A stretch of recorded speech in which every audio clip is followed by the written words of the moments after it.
दोस्तों, स्वागत है आपका हमारी साइकोलॉजी क्लासेस में। तो आज हम आपको बताने जा रहे हैं सेट के बारे में। ठीक है, तो सेट क्या है? State eligibility test. तो जो सेट का एग्ज़ाम होता है वो हर स्टेट में अलग अलग होता है। ठीक है, तो सेट का एग्ज़ाम सिर्फ स्टेट एलिजिबिलिटी टेस्ट उसका नाम है वो इसीलिए क्योंकि वो एक स्टेट में एलिजिबल होता है। ठीक है, तो अब यहाँ पे आप देखिए जो इस सेट का एग्ज़ाम है वो Madhya Pradesh public service commission MPPSC उसका एग्ज़ाम करवाती है। ठीक है, मध्य प्रदेश का जो मध्य प्रदेश में है तो मध्य प्रदेश MPPSC करवाएगी। ठीक है, तो अब यहाँ पे देखिए, यहाँ पे आपको दिख रहा है राज्य पात्रता परीक्षा 2024 हेतु विज्ञापन। ये नोटिफिकेशन ये जो नोटिफिकेशन है सेट के एग्ज़ाम के लिए और इसका जो एग्ज़ाम फॉर्म भरा जाएगा तो ये देखिए ये जो नोटिफिकेशन है आज ही जारी हुआ है। तो देखिए यहाँ पे देखो, यहाँ पे विवरण देख सकते हैं आप। देखो यहाँ पे विवरण है और देखो विवरण में क्या दिया गया है, महत्वपूर्ण तिथियाँ। देखो जो सीरियल क्रमांक 1 है, देखिए उसमें महत्वपूर्ण तिथियाँ हैं और पृष्ठ संख्या बताई गई है कि दूसरे पृष्ठ पे इसमें बताया गया है कि महत्वपूर्ण तिथियाँ क्या है। परीक्षा शुल्क देखिए, परीक्षा शुल्क दूसरे पेज पे बताई गई है और महत्वपूर्ण बिंदु तीसरे पेज पे बताए गए। तो यहाँ पे आप देख रहे हैं जो पृष्ठ संख्या आपको लिखी हुई दिख रही है, ये पेज नंबर बताया गया है कि आपकी ये जो जानकारी यहाँ पे दी गई है। जैसे 10वें नंबर पे आप देखिए परीक्षा योजना लिखा हुआ है, तो परीक्षा योजना 7 से 8 नंबर के पेज पे मिलेगा। अंकन योजना है वो 8 नंबर के पेज पे मिलेगा और परीक्षा पत्र का माध्यम वो 9 नंबर के पेज पे है। ठीक है, तो इसमें हम आपको दिखाते हैं अभी मध्य प्रदेश लोक सेवा आयोग। ठीक है, जो राज्य पात्रता परीक्षा स्टेट एलिजिबिलिटी टेस्ट जो कि सेट का है 2024 हेतु विज्ञापन। अब इसमें क्या है कि देखो विज्ञापन क्रमांक 1 सेट परीक्षा 2024 15/3/2024। ऑनलाइन आवेदन पत्र भरने की प्रारंभिक तिथि क्या है? 21/3/2024, 21 मार्च से प्रारंभ होंगे। ठीक है, अब इसका क्या है, आज नोटिफिकेशन जारी हुआ है 15 को, तो 15 तारीख को इसका नोटिफिकेशन जारी हुआ है, इसलिए ये यहाँ पे 15/3/2024 लिखा हुआ है। ऑनलाइन आवेदन जब आप भर सकते हैं। ठीक है, ऑनलाइन आवेदन भरने की जो प्रारंभिक तिथि है वो क्या है? 21। ठीक है, 21 मार्च। तो अब ऑनलाइन आवेदन पत्र भरने की जो अंतिम तिथि है 20/4/2024 दोपहर 12 बजे तक। तो 20 अप्रैल 2024 तक है, लेकिन दोपहर 12 बजे तक। तो इतना लेट तो करना ही नहीं है, जब 21 मार्च से स्टार्ट है तो पहले ही भर दें। ठीक है, त्रुटि सुधार की अवधि बिना विलंब शुल्क के। अगर आपके फॉर्म में कोई गलती होती है और बिना मतलब आपकी एक्स्ट्रा फीस नहीं लगेगी, इसकी अगर सुधार करना है तो आप 27 मार्च तक कर सकते हैं। ठीक है, दोपहर 12 बजे तक। अब इसमें विलंब शुल्क के साथ फर्स्ट ऑनलाइन आवेदन पत्र भरने की तिथि, तो यहाँ पे है जो आपकी एक्स्ट्रा फीस है वो लगेगी। देखो 21/4/2024 से 30/4/2024 दोपहर 12 बजे तक। ठीक है, अब यहाँ पे देखिए जो त्रुटि सुधार की अवधि विलंब शुल्क के साथ है फर्स्ट अभ्यर्थियों के, तो यहाँ पे देखिए यहाँ पे क्या है कि 22/4/2024 से 2/5/2024 दोपहर 12 बजे तक। मतलब यहाँ पे देखो अप्रैल से यहाँ पे मई तक बताया गया है दोपहर 12 बजे तक। ठीक है, जो आपकी एक्स्ट्रा फीस है वो लगेगी इसमें।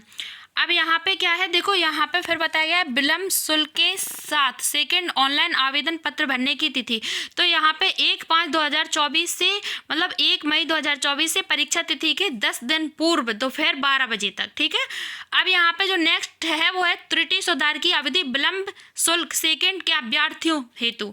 अब यहाँ पे 2/5/2024 से परीक्षा तिथि जो है वो 10 दिन और 10 दिन पूर्व, मतलब जो आपकी परीक्षा तिथि है, जो आपकी एग्जाम डेट रहेगी उसके 10 दिन पहले आप भर कर सकते हैं दोपहर 12 बजे तक। ठीक है, अब यहाँ पे देखिए जो गलतियां हैं वो सुधार सकते हैं। ठीक है, परीक्षा तिथि पृथक से घोषित की जाएगी, परीक्षा तिथि जो है वो आपकी बाद में आएगी। ठीक है, अब यहाँ पे देखिए परीक्षा शुल्क देखिए, परीक्षा शुल्क क्या है? मध्य प्रदेश के मूल निवासी अनुसूचित जाति, अनुसूचित जनजाति, अन्य पिछड़ा वर्ग, AWS एवं दिव्यांग जन श्रेणी के अभ्यर्थियों हेतु परीक्षा शुल्क। तो जो SC ST जो पिछड़ा वर्ग है, ठीक है, जो मध्य प्रदेश के मूल निवासी हैं उन लोगों की जो फीस है वो 250 रुपये है और 40 रुपये जो है वो पोर्टल चार्ज रहेगा। ठीक है, दूसरा है अन्य श्रेणियों व मध्य प्रदेश के बाहर के निवासी। तो अब जो अन्य श्रेणी के हैं और मध्य प्रदेश से बाहर के जो निवासी हैं, जैसे कि अभी जो नेट का प्रिपरेशन करते हैं वो किसी भी स्टेट के हो सकते हैं, अगर MP में उन्हें फॉर्म भरना है, ठीक है, जो MP सेट की जो जगह आई हैं उनमें अगर उन्हें फॉर्म भरना है तो वो उसमें फॉर्म भर सकते हैं, लेकिन उनकी जो फीस है वो 500 रुपये रहेगी और 40 रुपये जो है पोर्टल चार्ज रहेगा। ठीक है, अब यहाँ पे क्या है कि त्रुटि सुधार की अवधि बिना विलंब शुल्क के, तो इसमें मतलब ये अगर आपके फॉर्म में कोई गलती हो जाती है तो उसकी जो फीस है वो नहीं लगे और उसके लिए 50 रुपये लगेंगे, ठीक है, हो जाएगी।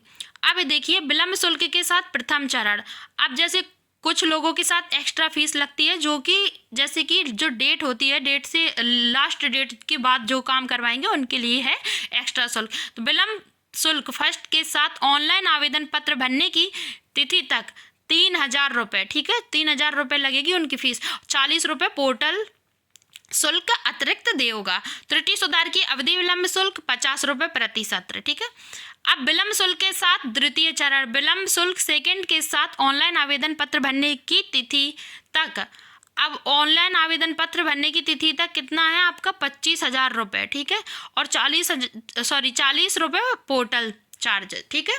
और अगर इसमें भी गलती होती है सुधरवानी है तो आपका जो है 50 रुपये प्रतिशत के हिसाब से लगेगा, ठीक है। अब यहाँ पे आते हैं महत्वपूर्ण बिंदु। महत्वपूर्ण बिंदु क्या है, देखो यहाँ पे महत्वपूर्ण बिंदु बताते हैं। राज्य पात्रता परीक्षा 2024 OMR आधारित ऑफलाइन पद्धति से आयोजित होगी, मतलब कि OMR आपकी जो ऑफलाइन होती है उससे होगी, मतलब आपको जो कॉपी दी जाएगी, जो पेपर दिया जाएगा और एक आंसर शीट दी जाएगी, जिस OMR शीट बोलते हैं, जिसे वो दी जाएगी और उसमें आपको जो है सर्कल फिल करने होते हैं, ठीक है। तो राज्य पात्रता परीक्षा 2024 अंग्रांकित 20 विषयों के लिए आयोजित की जाएगी। तो ये 20 विषयों के लिए है। अब देखना 20 विषय कौन कौन से हैं, और उसमें देखो साइकोलॉजी भी है, ठीक है ना, हिस्ट्री, ज्योग्राफी, साइकोलॉजी, ये तरह के पूरे 20 सब्जेक्ट हैं, ठीक है। अब यहाँ पे देखिए राज्य पात्रता परीक्षा 2024 में राज्य पात्रता परीक्षा 2024 में 2 प्रश्न पत्र होंगे। तो जो 2 सेट के जो पेपर होते हैं वो 2 पेपर होते हैं, एक तो पेपर फर्स्ट और पेपर सेकंड, ठीक है। तो पेपर जो फर्स्ट है आपका, उसमें हम आपको बताएंगे, देखो यहाँ पे कौन कौन सा सब्जेक्ट आता है। देखो इसमें लिखा हुआ है प्रथम प्रश्न पत्र अनिवार्य सामान्य प्रश्न पत्र, देखो general paper on teaching and research aptitude आता है।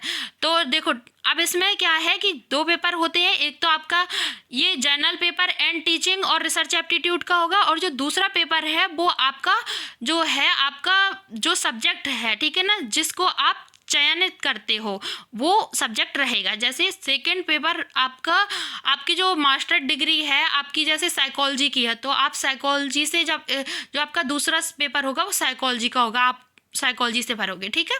तो आपका फर्स्ट पेपर कॉमन रहता है और सेकंड पेपर सब्जेक्ट के अकॉर्डिंग होता है। तो अब यहाँ पे साइकोलॉजी जो जिस सब्जेक्ट का जो स्टूडेंट है और जो स्टूडेंट जिस सब्जेक्ट को फिल करता है उसी सब्जेक्ट का उसका सेकंड पेपर होता है, क्लियर। अब यहाँ पे देखो प्रश्न पत्र पाठ्यक्रमांक अनुसार पूर्णतः वस्तुनिष्ठ प्रकार ऑब्जेक्टिव टाइप क्वेश्चन का होगा, जिसमें बहुविकल्पीय प्रश्न, सुमेलित टाइप, सत्य असत्य, कथन, कारण प्रकार के multiple choice question, matching, true false, assertion and reasoning type होंगे, ठीक है। तो अब यहाँ पे क्या है कि इस तरीके के क्वेश्चन आएंगे। जो आपका प्रश्न पत्र जो पहला वाला होता है उसमें ऑब्जेक्टिव रहते हैं, ठीक है, उसमें आपको वहाँ पे वो विकल्प देंगे, ठीक है। उन विकल्प में से जैसे 4 विकल्प हैं, 4 में से किसी एक को आपको जो है आंसर शीट में सर्किल में फिल करना होता है, ठीक है। अब यहाँ पे देखिए प्रश्न पत्र पाठ्यक्रमांक, 5वें नंबर का पॉइंट देखिए, 5वें नंबर का पॉइंट है विज्ञापन विश्वविद्यालय अनुदान आयोग और उच्च शिक्षा विभाग द्वारा जारी निर्देशों के अनुरूप जारी किया जा रहा है, ठीक है। तो यहाँ पे विश्वविद्यालय के अनुदान आयोग के द्वारा, उच्च शिक्षा विभाग के द्वारा जो है ये जो विज्ञापन है जारी किया जा रहा है, ठीक है।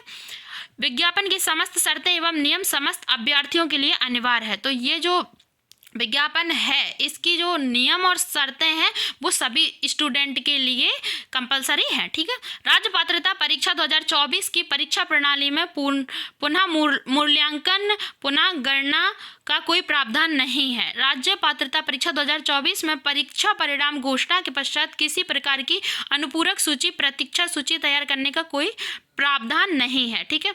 एक बार सफलतापूर्वक ऑनलाइन आवेदन पत्र जमा हो जाने के बाद यह वापस नहीं लिया जा सकेगा। आपका एक बार जमा हो गया ना, फिर नहीं मिलेगा। राज्य पात्रता परीक्षा 2024 परिणाम प्रकाशित होने के बाद भी यदि कोई कंप्यूटर त्रुटि, लिपिकीय त्रुटि ध्यान में आती है तो राज्य पात्रता परीक्षा प्रकोष्ठ को परीक्षा परिणाम को संशोधन का अधिकार सुरक्षित रहेगा। ठीक है, अब यहाँ पे क्या है, अगर परीक्षा परिणाम जो है घोषित हो जाता परीक्षा परिणाम प्रकाशित होने के बाद यदि कोई कंप्यूटर त्रुटि, अगर उनकी तरफ से कोई गलती होती है तो उसका सुधार किया जाएगा। अब यहाँ पे क्या है, राज्य पात्रता परीक्षा 2024 में यदि कोई आवेदक परीक्षा के किसी भी चरण में अथवा परीक्षा परिणाम घोषित किए जाने के बाद अनर्ह पाया जाता है अथवा उनके द्वारा आवेदन पत्र में दी गई जानकारी गलत या असत्य पाई जाती है तो उसको पात्रता प्रमाण पत्र नहीं दिया जाएगा। ठीक है, तो उसको नहीं दिया जाएगा, क्योंकि देखो कोई भी इन्फॉर्मेशन है, आप स्टूडेंट हैं, आपको कोई भी इन्फॉर्मेशन गलत नहीं देनी है। ठीक है, तो अब यहाँ पे देखिए, राज्य पात्रता परीक्षा 2024 हेतु यात्रा व्यय की पात्रता किसी भी श्रेणी के अभ्यर्थी को नहीं होगी। ठीक है, यहाँ पे अब देखिए, यहाँ पे क्या है, आयोग की परीक्षा प्रणाली निष्पक्ष एवं पारदर्शी है। किसी भी व्यक्ति द्वारा इस प्रणाली को विफल कर किसी व्यक्ति को लाभ पहुंचाने की संभावना नहीं है। अतः किसी भी व्यक्ति द्वारा सीधे या किसी अन्य के माध्यम से लाभ पहुंचाने का दावा किया जाता है तो ऐसा व्यवहारिक रूप से असंभव है। अतः ऐसे व्यक्ति के बहकावे में न आए और उस व्यक्ति की संपूर्ण जानकारी प्राप्त कर सूचना अविलंब मध्य प्रदेश लोक सेवा आयोग रेजिडेंसी एरिया इंदौर मध्य प्रदेश को दें ताकि ऐसे व्यक्तियों के विरुद्ध विधि सम्मत कार्रवाई की जा सके। सूचना देने वाले का नाम तथा पता गोपनीय रखा जाएगा। ठीक है, तो यहाँ पे इन्होंने बता दिया है ना। अब जो महत्वपूर्ण बिंदु थे वो हमने आपको पढ़ के बता दिए हैं। अब यहाँ पे देखिए, जो आपकी न्यूनतम शैक्षणिक योग्यता है वो क्या होना चाहिए, तो जो आपकी देखो आपकी क्वालिफिकेशन है वो क्या होना चाहिए। देखो, अभ्यर्थी केंद्रीय अधिनियम या राज्य अधिनियम द्वारा स्थापित किसी विश्वविद्यालय या शैक्षणिक संस्थान या विश्वविद्यालय अनुदान आयोग 1956 अधिसूचना क्रमांक 3 सन 1956 के अधीन विश्वविद्यालय से स्नातकोत्तर उत्तीर्ण अथवा स्नातकोत्तर अंतिम वर्ष, स्नातकोत्तर तृतीय, स्नातकोत्तर चतुर्थ सेमेस्टर में अध्ययनरत होने पर पात्र होगा। ठीक है, मतलब ये है कि आपके पास जो मास्टर डिग्री है, MA MCOM या जो भी मास्टर डिग्री है, ठीक है ना, तो उसमें क्या है कि आपके पास जो मास्टर डिग्री है वो आपकी होना कंपलसरी है किसी भी ऐसे यूनिवर्सिटी से जिसकी मान्यता हो। ठीक है, अब यहाँ पे देखिए, अनारक्षित श्रेणी के अभ्यर्थियों हेतु स्नातकोत्तर उपाधि में न्यूनतम 55% अंक तथा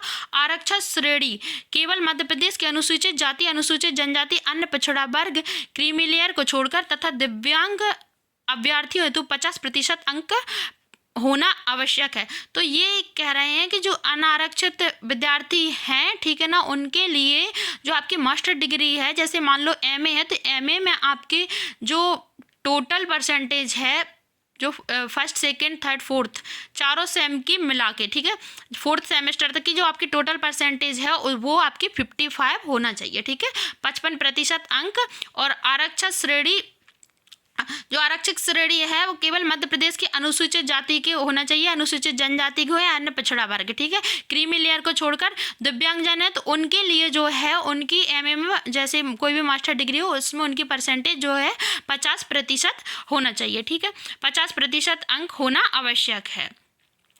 EWS श्रेणी के अभ्यर्थियों की UGC के निर्देशानुसार अनारक्षित श्रेणी के अभ्यर्थियों के समान ही स्नातकोत्तर उपाधि में न्यूनतम 55% अंक प्राप्त किए हों। यहाँ पे ये है कि जो स्टूडेंट हैं उन्होंने भी MA में, देखो UGC के निर्देशानुसार यही है कि EWS श्रेणी के अभ्यर्थी हैं उन्हें भी 55% अंक होना चाहिए। ठीक है, ऐसे अभ्यर्थी जो स्नातकोत्तर के अंतिम वर्ष, स्नातकोत्तर तृतीय, स्नातकोत्तर चतुर्थ सेमेस्टर में अध्ययनरत हैं तथा जिनका स्नातकोत्तर अंतिम वर्ष का परीक्षा परिणाम घोषित नहीं हुआ है अथवा स्नातकोत्तर अंतिम वर्ष, स्नातकोत्तर तृतीय, स्नातकोत्तर चतुर्थ सेमेस्टर का परीक्षा परिणाम घोषित नहीं हुआ है अथवा स्नातकोत्तर अंतिम वर्ष, स्नातकोत्तर तृतीय, स्नातकोत्तर चतुर्थ सेमेस्टर का परिणाम प्रतीक्षारत है, तो वे अभ्यर्थी प्रावधिक रूप से परीक्षा में सम्मिलित होने के लिए अहर है। मतलब ये है कि ये जो स्टूडेंट हैं, अगर किसी को फर्स्ट सेकंड सेमेस्टर कंप्लीट हो चुका है, वो थर्ड सेम का स्टूडेंट है, तो वो इस फॉर्म को भर सकता है, ठीक है। और जिसका फर्स्ट ईयर कंप्लीट हो गया है, बोलते हैं फर्स्ट सेकंड सेमेस्टर कंप्लीट होना, फर्स्ट ईयर कंप्लीट होना, फर्स्ट ईयर कंप्लीट है तो भी वो सेकंड ईयर में इस फॉर्म को भर सकता है, ठीक है। लेकिन अगर कोई स्टूडेंट सेकंड सेमेस्टर में नहीं है तो वो नहीं भर, सॉरी सेकंड सेमेस्टर में तो नहीं भर पाएगा, थर्ड सेमेस्टर में है और या थर्ड सेमेस्टर के रिजल्ट पे एग्जाम भी दे दिया है, रिजल्ट नहीं आया तब भी है, सेकंड सेमेस्टर के रिजल्ट दे दिया है और सॉरी सेकंड सेमेस्टर के एग्जाम दे दिया, रिजल्ट नहीं आया है तो भी वो इस फॉर्म को भर सकता है, ठीक है। और थर्ड सेम का अगर उन्होंने एग्जाम दिया है और रिजल्ट नहीं आया तो भी भर सकता है। तो यहाँ पे क्या है, सेकेंड ईयर में आप हैं तो आप भर सकते हैं।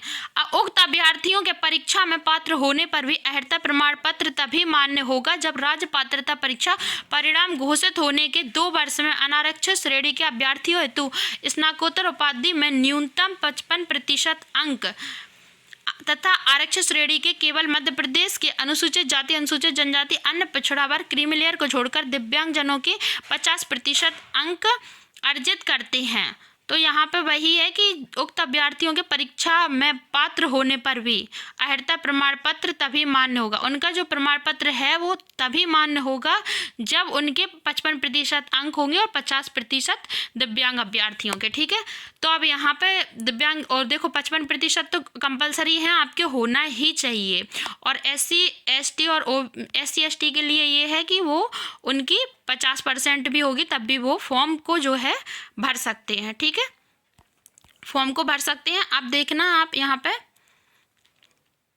हाँ तो यहाँ पे देखो, ऐसे PhD उपाधि धारक अभ्यर्थी जिनकी स्नातकोत्तर की परीक्षा 19 सितंबर 1991 तक पूर्ण हो चुकी है, उन्हें शैक्षणिक अर्हता में 5% की छूट 55% से 50% दी होगी। तो ये है उनकी, देखो जिनका MA है, ठीक है, ऐसे PhD जिनके पास PhD उपाधि धारक हैं, जिनके पास MA है, जिनकी परीक्षा 19 सितंबर से 1991, तो 1991 में जिनकी कंप्लीट हुई है MA, तो और उनके पास वो PhD कर रहे हैं, अगर वो इस एग्ज़ाम को देना चाहते हैं तो वो भी दे सकते हैं, उन्हें 5% की छूट दी जाएगी, 55% से 50%, और अगर उनका होगा तो भी उन्हें जो एग्ज़ाम को भरने के लिए, जो फॉर्म को भरने के लिए, वो एग्ज़ाम देने के लिए फॉर्म को भर सकते हैं, ठीक है।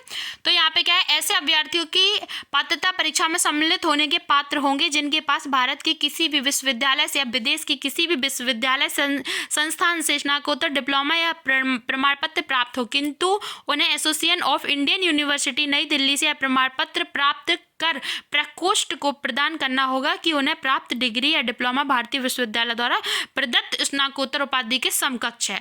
मतलब ये है कि आप जब आपके पास किसी भी भारत की या किसी अन्य देश की किसी भी अच्छे विश्वविद्यालय संस्थान से कोई डिप्लोमा या डिग्री है MA की, तो आज जैसे मान के चलो आपके पास MA की डिग्री है, कोई भी मास्टर डिग्री है आपके सब्जेक्ट में, तो आपको जो है वो देखो यहाँ पे लिखा हुआ है कि उन्हें एसोसिएशन ऑफ इंडियन यूनिवर्सिटी नई दिल्ली से प्रमाण पत्र प्राप्त कर प्रकोष्ठ को प्रदान करना होगा और उन्हें अपनी डिग्री डिप्लोमा भारतीय विश्वविद्यालय द्वारा प्रदत्त स्नातकोत्तर उपाधि के समकक्ष है, ठीक है। अब यहाँ पे पाठ्यक्रम संबंधी निर्देश, पाठ्यक्रम संबंधी निर्देश क्या है, पाठ्यक्रम संबंधी समस्त निर्देश किसी भी अभ्यर्थी को डाक द्वारा प्रेषित नहीं किए जाएंगे। संबंधित विषय का पाठ्यक्रम इस विज्ञापन के बिंदु क्रमांक 29 के अनुसार आयोग की वेबसाइट पर है। मतलब इसकी जो जानकारी है वो आपको डाक द्वारा नहीं मिलेगी, ना ही आपके घर तक भेजी जाएगी, ये आपको सिर्फ आप वेबसाइट पर ही देख सकते हैं, ठीक है, जितनी भी इस विज्ञापन से जुड़ी हुई जानकारियाँ। अब देखो यहाँ पे है आरक्षण के संबंध में निर्देश। UGC के निर्देश अनुसार आरक्षण मध्य प्रदेश शासन द्वारा मान अनुसूचित जातियाँ, अनुसूचित जनजातियाँ एवं पिछड़ा वर्ग के लिए आरक्षण अधिनियम 1994 के उपबंधों तथा आर्थिक रूप से कमजोर मध्य प्रदेश शासन के आदेश अनुसार होगी, ठीक है। तो जो मध्य प्रदेश शासन है उनके आदेश अनुसार ये जो UGC की जो परीक्षा है वो देखो करवाई जाएगी, ठीक है, अनुसूचित जाति और अनुसूचित जनजाति के लिए।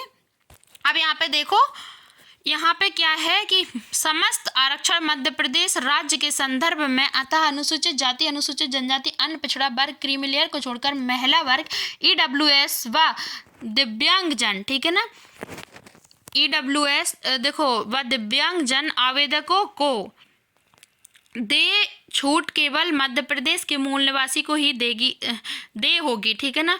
उन अन्य प्रदेशों के उक्त श्रेणी के आवेदक अनारक्षित श्रेणी में मान्य होंगे।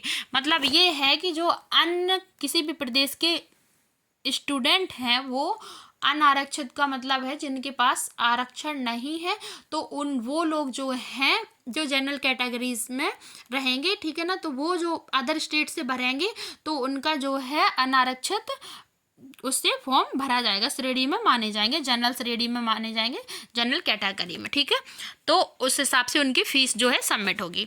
अब देखो, अन्य पिछड़ा वर्ग के नॉन क्रीमी लेयर के अभ्यर्थियों को आरक्षण तथा अन्य लाभ दे होंगे। मध्य प्रदेश के ऐसे पिछड़ा वर्ग के निवासी जो क्रीमी लेयर में आते हैं, आवेदन पत्र में अन्य पिछड़ा वर्ग भरने पर भी अनारक्षित वर्ग के समान ही मान्य किए जाएंगे। इन्हें आरक्षण का लाभ नहीं दिया जाएगा। अब जो पिछड़ा वर्ग के निवासी क्रीमी लेयर में आते हैं उन्हें जो है पिछड़ा वर्ग का, हाँ, अगर वो आवेदन पत्र में पिछड़ा वर्ग भर देते हैं तो उन्हें उसका कोई लाभ नहीं मिलेगा, उनको जनरल कैटेगरी में माना जाएगा, ठीक है। मध्य प्रदेश के बाहरी राज्यों के अनुसूचित जाति, अनुसूचित जनजाति, अन्य पिछड़ा वर्ग क्रीमी लेयर को छोड़कर, ठीक है, महिला आवेदक तथा दिव्यांगजन उम्मीदवार अपना वर्ग ऑनलाइन आवेदन पत्र में अनारक्षित लिखें, ठीक है। अब इसमें क्या है, जो मध्य प्रदेश के बाहर के हैं वो चाहे अनुसूचित जाति के हों, चाहे अनुसूचित जनजाति के हों, चाहे पिछड़ा वर्ग के हों, ठीक है, क्रीमी लेयर को छोड़कर महिला आवेदक तथा दिव्यांगजन उम्मीदवार अपना वर्ग में ऑनलाइन आवेदन पत्र में अनारक्षित लिखें, मतलब कि जनरल लिखें, ठीक है, जनरल कैटेगरी। तो इसमें क्या है, सॉरी, वो किसी भी उसके हों, किसी भी मतलब अनुसूचित जाति के हों, अनुसूचित जनजाति के हों, पिछड़ा वर्ग के हों, उनका जो वो देखो उनका जो फॉर्म भरा जाएगा उसमें अनारक्षित लिख दिया जाएगा, ठीक है, उनको आरक्षण नहीं है इसमें। तो अब आप यहाँ पे देखिए कि आर्थिक रूप से कमजोर वर्ग के अभ्यर्थियों एवं अनारक्षित वर्गों के अभ्यर्थियों को मध्य प्रदेश शासन द्वारा निर्धारित प्रारूप के समक्ष प्राधिकारी द्वारा जारी प्रमाण पत्र आवेदन करने की अंतिम तिथि को चालू वित्त वर्ष हेतु मान्य होना चाहिए, ठीक है। अब देखो यहाँ पे जो नेक्स्ट है वो है मध्य प्रदेश के दिव्यांगजन अभ्यर्थियों को केवल जिला चिकित्सा अधिकारी द्वारा जारी न्यूनतम 40% अथवा अधिक से स्थायी दिव्यांगता प्रमाण पत्र के आधार पर ही आरक्षण देय होगा। आपका जो नेक्स्ट है वो है, अभ्यर्थी ध्यान रखें कि दिव्यांगजन मध्य प्रदेश राजपत्र क्रमांक 597 भोपाल दिनांक 21 नवंबर 2022 में सामाजिक न्याय एवं निःशक्त जन कल्याण विभाग मंत्रालय वल्लभ भवन भोपाल द्वारा उच्च शिक्षा विभाग के राजपत्र के अनुसार आरक्षण के लाभार्थी रहेंगे, ठीक है। तो जो दिव्यांग विद्यार्थी हैं उनके लिए है कि वो उन्हें जो आरक्षण का लाभ रहेगा, ठीक है। अब देखो, EWS व अनारक्षित वर्ग की महिला आवेदकों को शुल्क, न्यूनतम शैक्षणिक योग्यता एवं न्यूनतम उत्तीर्ण अंक में कोई छूट दे नहीं होगी। मतलब इनको ये EWS व अनारक्षित महिला हैं उनको कोई भी जो आवेदक जो शुल्क है, आपकी जो फॉर्म भरोगे जो फीस लगेगी उनमें उन्हें कोई भी छूट नहीं दी जाएगी, ठीक है। केवल महिला आवेदकों को चयन हेतु दिया जाने वाला हॉरिजेंटल आरक्षण देय होगा, ठीक है, तो सिर्फ महिलाओं को दिया जाएगा, ठीक है। अब देखो, अब यहाँ पे क्या है कि परीक्षा परिणाम की घोषणा, परीक्षा परिणाम की घोषणा क्या है देखते हैं। तो परीक्षा परिणाम की घोषणा राज्य पात्रता परीक्षा 2024 के परीक्षा परिणाम मध्य प्रदेश शासन के आरक्षण नीति नियम के अनुसार मध्य प्रदेश सामान्य प्रशासन विभाग के अद्यतन निर्देशानुसार के अनुसार घोषित किया जाएगा। इस संदर्भ में वर्तमान में अन्य पिछड़ा वर्ग हेतु आरक्षण का प्रकरण माननीय न्यायालय में विचाराधीन होने के कारण विषयवार कुल स्लॉट के 87% का परीक्षा परिणाम घोषित किया जाएगा। शेष 13% स्लॉट का माननीय न्यायालय के निर्णय पश्चात घोषित किया जाएगा। विश्वविद्यालय अनुदान आयोग नई दिल्ली के नवीन निर्देशानुसार परीक्षा में सम्मिलित हुए अभ्यर्थियों की संख्या के 6% को अहम संख्या स्लॉट के रूप में निर्धारित की जाएगी। देखो, प्रथम चरण में सर्वप्रथम परीक्षा में सम्मिलित हुए अभ्यर्थियों की संख्या के 6% को अहम संख्या स्लॉट के रूप में निर्धारित की जाएगी, ठीक है। अब यहाँ पे क्या है, देखो, द्वितीय चरण के प्रथम के 6% के प्राप्त कुल अहम संख्या स्लॉट को मध्य प्रदेश शासन के आरक्षण नीति के अनुसार मध्य प्रदेश सामान्य प्रशासन विभाग के अद्यतन निर्देशानुसार विभिन्न श्रेणियों के लिए निर्धारित आरक्षण प्रतिशत अनुसार संख्या स्लॉट आवंटित कर परीक्षा में सम्मिलित अनारक्षित श्रेणी एवं आरक्षित श्रेणी के अभ्यर्थियों की निम्न न्यूनतम अर्हता का प्रतिशत श्रेणियों हेतु आरक्षित किया जाएगा। महिला प्रवर्ग में हॉरिजॉन्टली 35% एवं दिव्यांगजन के प्रवर्ग में हॉरिजॉन्टली 6% आरक्षण होगा। ठीक है, अब यहाँ पे देखो इस प्रकार निम्नानुसार न्यूनतम अर्हता का प्रतिशत के आधार पर स्लॉट की ज्ञात की जाती है। जो क्रमांक 1 और 2 लिखा हुआ है, यहाँ श्रेणी लिखी है अनारक्षित श्रेणी और आरक्षित श्रेणी अनुसूचित जाति, अनुसूचित जनजाति, अन्य पिछड़ा वर्ग, नॉन क्रीमी लेयर एवं दिव्यांगजन। तो यहाँ पे अनारक्षित श्रेणी जो है वो जनरल है। ठीक है, और यहाँ पे देखो SC ST जो OBC यहाँ पे आ जाते हैं। ठीक है, सेकंड में दोनों प्रश्न पत्रों में अर्जित प्राप्तांक मूल मिलाकर न्यूनतम अर्हता का प्रतिशत तो वो आपका 40% है अनारक्षित श्रेणी का और आरक्षित वालों का है 35%। ठीक है, अब यहाँ पे देखिए यहाँ पे क्या है, यहाँ पे मेन बात ये आती है कि आपका जो UGC नेट है या सेट का एग्ज़ाम है तो उसमें क्या है कि देखो यहाँ पे ये वाली जो पॉइंट है पढ़ती है। UGC नेट की प्रक्रिया अनुसार आयोग राज्य पात्रता परीक्षा 2024 में पाए गए अभ्यर्थियों को उनके द्वारा ऑनलाइन आवेदन पत्र के समय दी गई जानकारी के आधार पर इलेक्ट्रॉनिक प्रमाण पत्र जारी किया जाएगा। ठीक है, और यहाँ पे जिन अभ्यर्थियों ने आवेदन दिनांक तक अहम शैक्षणिक योग्यता नहीं अर्जित की है एवं राज्य पात्रता परीक्षा उत्तीर्ण कर ली है उन्हें प्रोविजनल इलेक्ट्रॉनिक सर्टिफिकेट जारी किया जाएगा। ठीक है, तो उनको यह एक सर्टिफिकेट दिया जाएगा। ठीक है, अब ये बात आती है कि उन शहरों की सूची है जहाँ देखो उन शहरों की सूची तथा कोड जहां परीक्षा आयोजित की जानी है।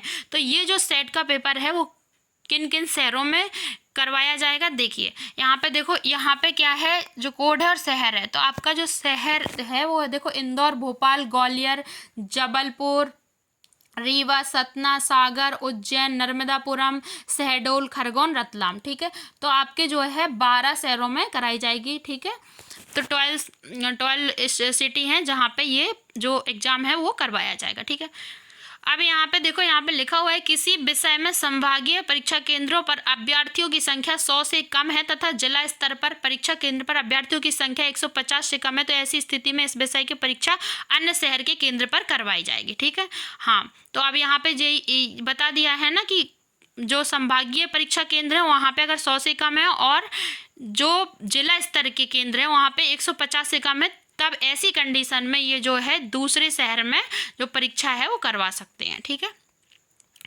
अब देखो शहर चयन के संदर्भ में आवश्यक अनुदेश। आवश्यक परीक्षा शहर सावधानी पूर्वक भरें। परीक्षा शहर किसी भी स्थिति में बदला नहीं जाएगा। अभ्यर्थियों की संख्या तथा प्रशासनिक कारणों से परीक्षा शहरों केंद्रों की संख्या आयोग द्वारा कम या अधिक की जा सकती है। ठीक है, तो इसमें यही है कि आप जब भी फॉर्म भरें तो जो आप जैसी सिटी आप अपने चयन के अनुसार भरेंगे तो वो सोच समझ के भरना, क्योंकि उसमें जो है आपका सुधार नहीं किया जा सकता। जो आप भर देंगे वो बदला नहीं जा सकता। ठीक है, तो जो शहर भरें सोच समझ के भरें। अब देखिए यहाँ पे क्या है, देखो अभ्यर्थी उपयुक्त तालिका के उल्लेखित शहर में से उसकी अग्रमान्यता के अनुसार अधिकतम 4 शहर चुन सकेगा। आवश्यक नहीं है कि आवेदक द्वारा चयनित अग्रमान्यता अनुसार ही शहर आवंटित किए जाएं। ठीक है, आयोग के द्वारा आवंटित केंद्र शहर के परिवर्तन के संदर्भ में प्राप्त आवेदनों पर विचार नहीं किया जाएगा। असुविधा से बचने के लिए अभ्यर्थी को आवंटित केंद्र का एक दिन पूर्व अवलोकन करना चाहिए।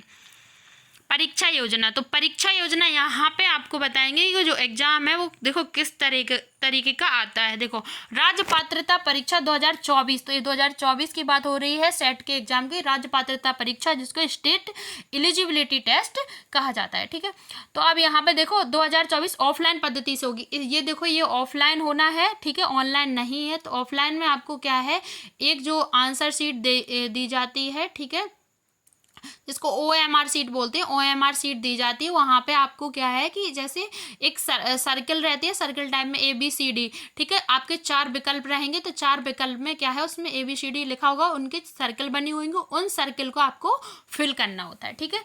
और वहाँ पे क्या है कि देखो जो OMR सीट रहती है उसमें कुछ जो है ऐसे बनना होता है, ठीक है, और निर्देश भी दिए रहते हैं वहाँ पे, और जो एग्जाम पेपर होता है उसमें भी निर्देश दिए रहते हैं, तो उन निर्देश को ज़रूर पढ़ लिया करें, ठीक है, उसके बाद ही उसको जो है आप सॉल्व करें। अब देखिए राज्य पात्रता परीक्षा 2024 ऑफलाइन पद्धति से होगी। इस परीक्षा में 2 प्रश्न पत्र होंगे। तो ये जो परीक्षा है सेट की, इसके 2 पेपर होते हैं, ठीक है।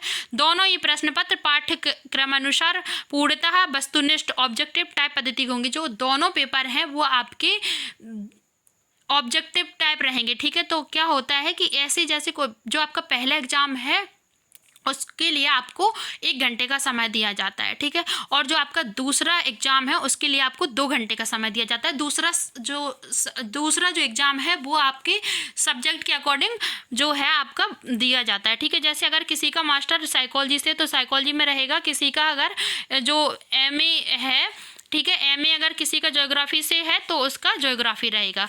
तो जो आप भरेंगे आपकी चॉइस के अकॉर्डिंग आपका जो सेकंड पेपर है वो रहेगा, ठीक है। अब यहाँ पे क्या है, बहुविकल्पीय होगा जिसमें कि सुमेलित टाइप, सत्य असत्य, कथन, कारण प्रकार के multiple choice question, matching type, true false, assertion, reasoning type होंगे, ठीक है। तो यहाँ पे क्या है, जो आपका पहला वाला पेपर है या सेकंड वाला पेपर है, दोनों में आपको इस तरीके के मिलेंगे, ठीक है। अब यहाँ पे देखिए दोनों प्रश्न पत्रों के मध्य कोई अंतराल नहीं होगा। मतलब आपका ये है कि कंटिन्यू 3 घंटे दिए जाएंगे, 1 घंटे में आपका फर्स्ट पेपर, और जब आपका फर्स्ट पेपर कंप्लीट हो जाता है तो जो आपका एग्जाम पेपर होता है वो भी टीचर वहाँ सबमिट कर लेते हैं जब आपको दूसरा एग्जाम पेपर देंगे उतनी देर के लिए, ठीक है। जब आपका 3 घंटे कंप्लीट हो जाएंगे तो वो उस एग्जाम पेपर को आपको रिटर्न कर देते हैं, ठीक है। अब फिर आपको जैसे ही आपका सेकेंड जो आपका फर्स्ट एक जो हवर है वो कंप्लीट हो जाता है, सेकेंड हवर स्टार्ट होता है, तब वो आपको सेकेंड पेपर देते हैं, ठीक है। तो यहाँ पे देखिए प्रश्न पत्र फर्स्ट सेकंड लिखा हुआ है। विषय है देखो प्रथम प्रश्न पत्र अनिवार्य सामान्य प्रश्न पत्र, शिक्षण एवं शोध अभिवृत्ति, general paper on teaching and research aptitude. तो आपका जो फर्स्ट पेपर है वो general paper on teaching and research aptitude का होता है, और देखो सेकंड है वो चयनित ऐच्छिक विषय। तो वही है कि जैसे हमने बताया आपका मास्टर्स जिस सब्जेक्ट में होगा, आप जिस सब्जेक्ट को क्वालिफाई करे हैं, ठीक है ना, जिस सब्जेक्ट को आप चयन करेंगे, जिस सब्जेक्ट को आप फिल करेंगे उसी से आपका जो है सेट का एग्जाम होगा, ठीक है। आप अपनी इच्छा अनुसार उसको जो चूज करेंगे सब्जेक्ट को, उसी सब्जेक्ट का आपका सेकंड पेपर होगा, ठीक है। अब यहाँ पे क्या है देखो प्रश्नों की संख्या 50 है, ठीक है, और अंक कितने हैं 100 है। ये आपका प्रथम पेपर है, जो आपका प्रथम पेपर है वो 50 है, और 100 नंबर जो प्रश्न की संख्या है 50 क्वेश्चन रहेंगे 100 नंबर के, एक क्वेश्चन आपका 2 नंबर का रहेगा। और यहाँ पे सबसे अच्छी बात है कि कोई भी नेगेटिव मार्किंग नहीं होती है। अगर आपका एक क्वेश्चन सही है तो आपको 2 नंबर दिए जाएंगे, ठीक है। अब यहाँ पे जो दूसरा वाला पेपर आपका रहता है वो आपका 100 नंबर जो दूसरा वाला पेपर आपका रहेगा वो 200 नंबर का रहेगा, और उसमें 100 क्वेश्चन रहेंगे, ठीक है। तो 100 क्वेश्चन रहेंगे, वो उसमें भी 2 नंबर का ही एक क्वेश्चन रहेगा, ठीक है ना। तो यहाँ पे क्या है कि अब आप जितने क्वेश्चन सही करते हो आपको प्रत्येक क्वेश्चन का 2 नंबर दिया जाएगा, ठीक है। तो यहाँ पे क्या है कि आपका जो दोनों पेपर हैं आपका जो कुल अंक हैं, ठीक है ना, आपका जो टोटल है वो 300 नंबर का है। 300 नंबर के एग्जाम होता है, 3 घंटे का समय दिया जाता है आपको, 180 मिनट का, ठीक है। आई होप आप सभी को समझ में आ गया होगा। इतना तो हमने आपको बता दिया है कि सेट का जो पेपर है वो किस तरीके से आता है, ठीक है। Thank you so much. मिलते हैं नेक्स्ट वीडियो में आपसे। तब तक के लिए अभी आपको ये PDF है वो हम अवेलेबल करा देंगे, लिंक आपको डिस्क्रिप्शन में मिल जाएगी, और कमेंट बॉक्स में भी हम आपको लिंक दे देंगे, वहाँ से आप PDF डाउनलोड कर सकते हैं, ठीक है। Thank you so much. मिलते हैं नेक्स्ट वीडियो में। तब तक के लिए वीडियो को लाइक करें, कमेंट करें एंड शेयर करें, चैनल को सब्सक्राइब करें, बेल आइकन प्रेस करें, जिससे कि हमारा नेक्स्ट वीडियो जब भी आए तो आप तक ज़रूर पहुँचे। Thank you so much.